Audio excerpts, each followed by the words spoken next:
2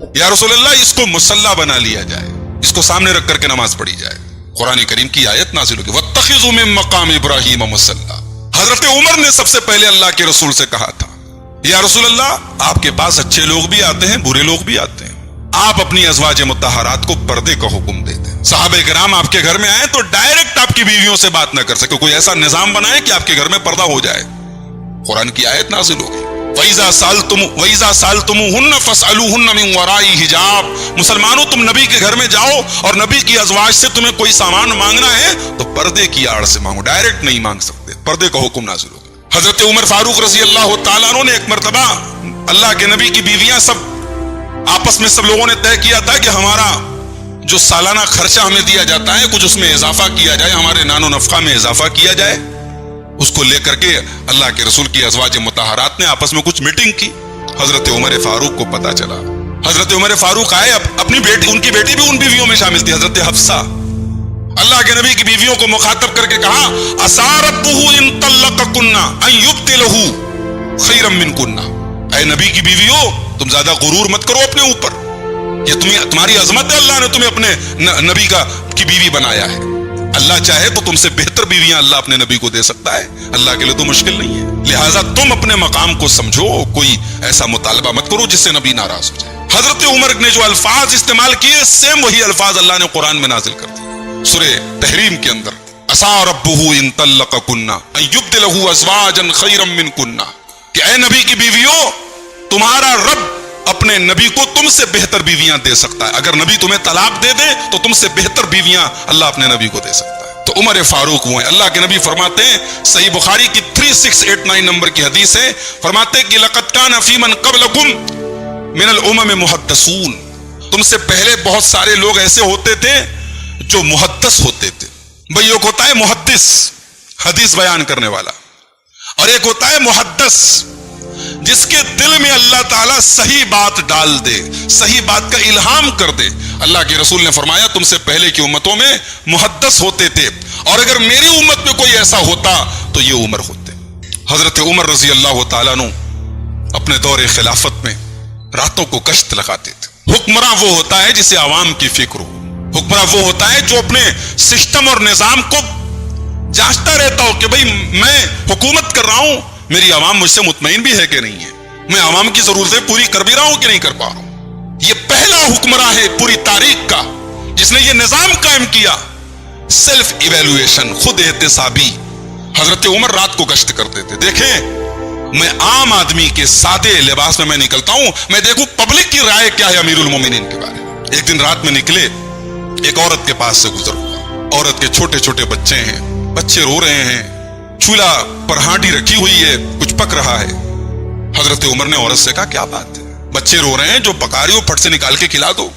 عورت کی آنکھوں میں آنسو آ گئے, کہنے لگی اللہ بیننا و بین عمر, میں بیوہ عورت ہوں, میرے پاس آمدنی کا کوئی ذریعہ نہیں, چھوٹے چھوٹے بچے ہیں میرے اور عمر کے درمیان اللہ فیصلہ کرے گا. میرے بچے بھوکے ہیں, انہیں تو بہلانے کے لیے میں نے ایسے ہی کنکر پتھر ڈال دیے چولہے کے اندر, ہانڈی کے اندر, کچھ پک تھوڑی رہا ہے, بچے بھوکے ہیں. حضرت عمر کانپ گئے, گھر آئے اور اناج کی بوری اور جو ضروری سامان ہوتے ہیں پکانے کے ان کو اکٹھا کیا, بوری کو اپنے کندھے پہ لادا. حضرت عمر کے غلام اسلم نے کہا کہ امیر المومنین یہ خدمت آپ مجھے دے دیں, یہ آپ کا کام نہیں ہے. حضرت عمر نے کہا انت تحمل وزری یوم القیامہ, اسلم قیامت کے دن میرا بوجھ اٹھاؤ گے, جب قیامت کے دن نہیں اٹھا سکتے تو آج مجھے یہ بوجھ اٹھانے دو. اور گئے, اور جب تک وہ سارے بچے کھا کے سو نہیں گئے امیر المومنین عمر ابن خطاب وہاں سے واپس نہیں آئے. ایک مرتبہ اور رات میں گشت لگا رہے تھے, ایک آدمی بیچارہ بدو ہے, دیہاتی ہے, اپنے خیمے کے باہر گھبرایا بیٹھا ہے.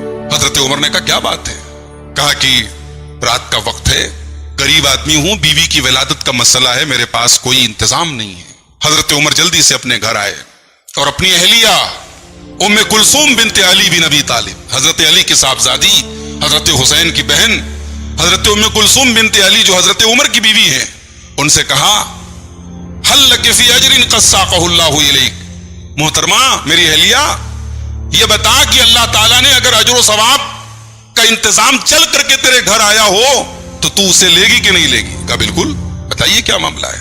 حضرت عمر نے پوری بات بتائی, اپنی پیٹھ پر آٹا اور گھی وغیرہ یہ سب لادا. ام کلثوم نے پیدائش کے ٹائم جو ضروری چیزیں ہوتی ہیں وہ لی, اور یہ دونوں لوگ اس بدو کے گھر پہنچے. ام کلثوم اندر چلی گئی, پوری ڈیلیوری کرائی, اور اندر سے آواز دی امیر المومنین اپنے دوست کو بتا دے لڑکا ہوا ہے. اب بدو بڑا گھبرایا, میں اس کو ایک عام آدمی سمجھ رہا ہے, تو امیر المومنین نکلے اور لگا معذرت کرنے حضرت عمر فاروق سے. حضرت عمر فاروق نے کہا نہیں کوئی بات نہیں, یہ میرا کام تھا, یہ میری ڈیوٹی تھی. حضرت عمر رضی اللہ تعالیٰ انہوں نے اسے جو بھی ضرورت کا خرچہ وغیرہ تھا وہ دیا, اور اس کے بعد وہاں سے واپس آئے. یہ حضرت عمر فاروق ہے. میرے بھائیوں, پروپیگنڈا, آج افسوس کی بات ہے, محرم کا مہینہ قریب آ رہا ہے. میں پہلے دن کی گفتگو میں نے کہا تھا بھئی ہم اہل بیت کے چاہنے والے ہیں, لیکن اہل بیت سے محبت اور عقیدت کا یہ مطلب نہیں کہ ہم صحابہ پر تیر چلائیں. آج کہانیاں گڑی جاتی ہیں کہ بھی حضرت عمر وہ ہیں جنہوں نے حضرت فاطمہ کے گھر کے دروازے کو آگ لگا دی, اور گھر کے دروازہ حضرت فاطمہ کے پیٹ پہ گرا اور ان کے پیٹ کا بچہ نعوذ باللہ ختم ہو گیا. یہ بھی کہا جاتا ہے کہ حضرت فاطمہ اسی حملے سے وفات پا گئی. بھئی اگر یہ واقعہ سچا ہے اور واقعی میں حضرت عمر نے حضرت فاطمہ نعوذ باللہ حضرت فاطمہ کے گھر کے دروازے کو آگ لگائی اور ان کے پیٹ کا بچہ نعوذ باللہ شہید ہو گیا, تو پھر ہمیں اور آپ کو یہ بھی مان لینا چاہیے کہ حضرت علی کی غیرت اور خودداری کہاں چلی گئی تھی. جس کی بیوی کو کوئی قتل کر دے وہ اس کو اپنی بیٹی دے دے نکاح میں. بھئی یا تو اس واقعے کے پہلے انہوں نے بیٹی دی تھی یا بعد میں دی تھی. اگر پہلے دی تھی تو اپنی بیوی کے قاتل کے گھر میں اپنی بیٹی کو رکھا, کیوں طلاق کیوں نہیں دلوا دی؟ اور بعد میں اگر دی تو کوئی اپنی بیٹی کے قاتل کو, اپنی بیوی کے قاتل کو بیٹی تو نہیں دے سکتا. کربلا کے میدان میں جو لوگ شہید ہوئے اہل بیت میں سے, اس میں ابو بکر, عمر, عثمان, یہ تینوں نام ملتے ہیں. حضرت حسن کی اولاد میں بھی, حضرت حسین کی اولاد میں بھی. بھئی ہم تو نہیں سمجھتے ہماری ماں کو کوئی قتل کر دے ہم اپنے بچوں کا نام اس کے نام پہ رکھیں گے. یہ تصور کے باہر کی بات ہے, یہ کامن سینس کے باہر کی بات ہے, عقل کے خلاف بات ہے. کہانیاں گڑی گئیں تاکہ عمر فاروق پر لعنت کی جا سکے. آج ممبروں پہ لوگ بیٹھ کے جھوٹے واقعات بیان کرتے ہیں اور حضرت فاطمہ کی مظلومیت بیان کرتے ہیں, اور سننے والے حضرت عمر کے خلاف اپنے دل میں بغض و عداوت بھرتے ہیں. جس عمر کے بارے میں نبی نے جس کی ہدایت کی دعا کی ہو, جس عمر نے اپنی پوری زندگی کو اسلام کے لیے وقف کر دیا ہو, جس کے دور حکومت مسلمانوں کے لیے گولڈن پیریڈ رہا ہو, اس عمر پر آج کوئی لعنت کرے, میں سمجھتا ہوں اس انسان سے زیادہ ملعون کوئی نہیں ہو سکتا. حضرت عمر رضی اللہ تعالیٰ عنہ نبی کے ان صحابہ میں سے جن کا نام لے کے نبی نے جنتی کہا, مگر تقویٰ کا یہ عالم ہے, خوف خدا کا یہ عالم ہے, اللہ کے ڈر کا یہ عالم ہے کہ حضرت حذیفہ ابن یمان سے سوال کرتے ہیں, حذیفہ تجھے اللہ کے رسول نے منافقوں کی لسٹ دی تھی, تجھے بتایا تھا اللہ کے رسول نے مدینہ میں کون کون منافق ہے, حذیفہ سچ بتانا, میں تجھے اللہ کا واسطہ دیتا ہوں, یہ بتا اس لسٹ میں کہیں میرا نام تو نہیں ہے. کون کہہ رہا ہے؟ حضرت عمر فاروق رضی اللہ تعالیٰ. حضرت حذیفہ کہتے ہیں اللہم لا ولا ابرئ احدا بعدک, اے امیر المومنین کیسی بات کر رہے, اللہ معاف کرے, ایسا کبھی نہیں ہو سکتا. اگر آپ اس لسٹ میں شامل ہو گئے تو پھر اور کون بچے گا, پھر تو کوئی بچ نہیں پائے گا. ایسا بالکل نہیں ہے, قطعی نہیں ہے, غلط بات ہے, ایسا آپ مت سوچیے. یہ حضرت عمر فاروق ہے. حضرت عمر فاروق اتنے دور اندیش آدمی تھے. مدینہ کے اندر بہت سارے غیر مسلم غلام رہتے تھے. ایران کے پارسی لوگ بھی ہیں, یہودی لوگ بھی ہیں, عیسائی بھی ہیں. حضرت عمر رضی اللہ عنہ اس کے سخت خلاف تھے. اب ایران کے مجوسی ہیں یا عیسائی ہیں, یہودی ہیں, یہ سستے میں غلام کے طور پہ سستے میں مل جاتے تھے, لوگ غلام کا کام لیتے تھے ان سے. حضرت عمر اس کے خلاف تھے. مدینہ کے اندر ان غیر مسلم, ان مشرک غلاموں کو نہ رکھا جائے, ان سے ہم کو خطرہ ہے. اور حضرت عمر کی دور اندیشی بعد میں چل کے سمجھ میں آئی. حضرت عمر کا قاتل بھی ایک پارسی غلام تھا, ابو لولو فیروز, حضرت مغیرہ ابن شعبہ کا غلام تھا. حضرت عمر کے بہت سارے ایسے فیصلے ہیں. حضرت خالد بن ولید رضی اللہ تعالیٰ عنہ یہ مسلمانوں کی فوج کے کمانڈر تھے, اور حضرت خالد بن ولید کا ایک ریکارڈ یہ رہا ہے کہ وہ جتنی جنگوں میں کمانڈر رہے وہ جنگ کبھی ہاری نہیں خالد بن ولید. یہاں تک کہ اسلام کے پہلے کافروں کی طرف سے بھی جب حضرت خالد بن ولید لڑتے تھے تو کوئی جنگ ہاری نہیں ہے. انہوں نے, ان کی کمانڈ شپ میں مشرکین نے غزوہ احد لڑا تھا. غزوہ احد میں مشرکوں کی طرف سے, کافروں کی طرف سے خالد بن ولید کمانڈر تھے, اور مسلمان جنگ جیت چکے تھے, مگر خالد بن ولید تو خالد بن ولید تھے. بھئی آج بھی دنیا کے فوج کے جو ماہرین ہوتے ہیں, آج آپ انٹرنیٹ پہ جا کے سرچ کر لیں,